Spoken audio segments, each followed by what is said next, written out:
کیا ہندوستان کی تاریخ صرف ویدوں سے شروع ہوتی ہے؟ کیا ہندوستان میں مغلیہ سلطنت سے پہلے صرف راجپوتوں کا ملک تھا؟ کیا ہندوستان کی تاریخ کو آثار قدیمہ نے بدل ڈالا؟ ناظرین السلام علیکم، آپ دیکھ رہے ہیں ہسٹری بائنڈ امپائرس۔ میں ہوں محمد تقی حامدی۔ آج ہم ایک نہایت اہم، دلچسپ اور تحقیقی موضوع پر گفتگو کرنے جا رہے ہیں، جس پر سوشل میڈیا، مختلف پلیٹ فارمز اور عوامی حلقوں میں تو بہت زیادہ بات کی جاتی ہے، لیکن مستند تاریخی تحقیق، اصل ماخذ اور غیر جانبدار علمی تجزیہ نسبتاً کم سامنے آتا ہے۔ آخر کیا حقیقت ہے اس تصور کی کہ ہندوستان میں مغلیہ سلطنت سے پہلے صرف راجپوتوں کا ملک تھا؟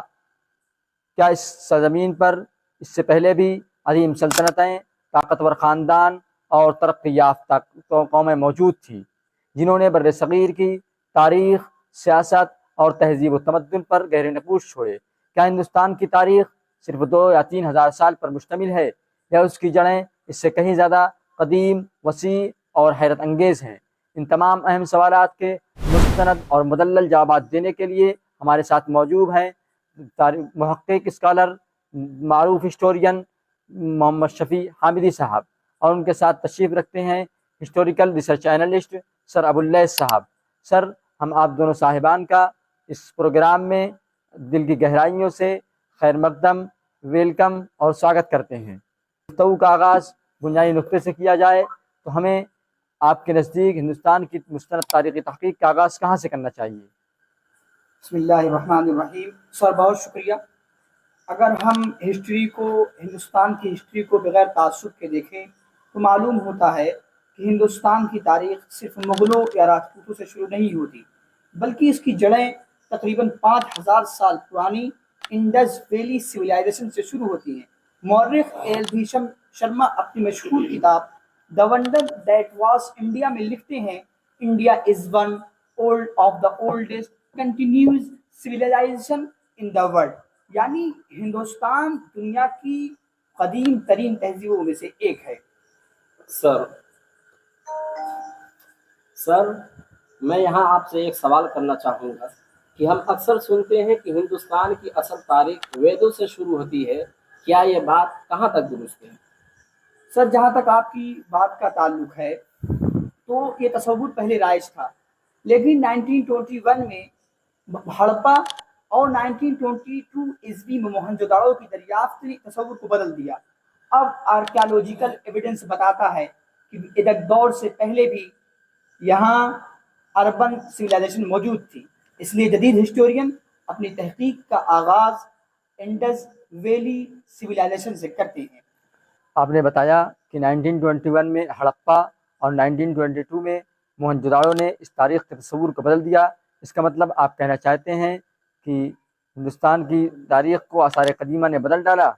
بالکل سر، ہسٹری صرف کتابوں سے نہیں لکھی جاتی، بلکہ آرکیالوجی، انسپیکشن، پوئٹری، کوئنس اور کاربن ڈیٹنگ جیسے سائنٹیفک میتھڈ بھی تاریخ لکھنے میں اہم کردار ادا کرتے ہیں۔ سر، آپ اس تہذیب کی اتنی تعریف کر رہے ہیں، اگر یہ تہذیب اتنی ترقی یافتہ تھی تو آخر ختم کیوں ہو گئی؟ سر، یہی وہ جگہ ہے، یہی وہ مقام ہے جہاں ہسٹورین کے درمیان اختلاف شروع ہو جاتا ہے۔ سر جان مارشل کہتے ہیں کہ ایک عظیم شہری تہذیب تھی، جبکہ مورٹائمر ویلر نے آرین انویژن تھیوری پیش کی، لیکن جدید ماہرین جیسے سر جان مارشل اور سر پروفیسر گریگوری گوئل اور جانتھن مارک کنور نے اس بات پر زور دیا ہے کہ موسمی تبدیلی، دریاؤں کا رخ اور معاشی تبدیلیاں اس بات میں زیادہ اہم عوامل تھیں۔ اس لیے آج بھی اس موضوع پر اکیڈمک ورلڈ میں تحقیق جاری ہے۔ سر، اس کا مطلب یہ ہوا کہ تاریخ ہمیشہ بدلتی نہیں، بلکہ نئی تحقیق کے ساتھ مزید واضح ہو جاتی ہے۔ بالکل سر، بالکل۔ اس لیے کہ ایک اچھا ہسٹورین وہی ہوتا ہے جو ایک نظریے کو آخری حقیقت قرار نہیں دیتا، بلکہ تمام تر معتبر شواہد کا وہ جائزہ لیتا ہے۔ سر، اب ایک سوال جو ہر اسٹوڈنٹ کے مائنڈ میں آتا ہے، آرین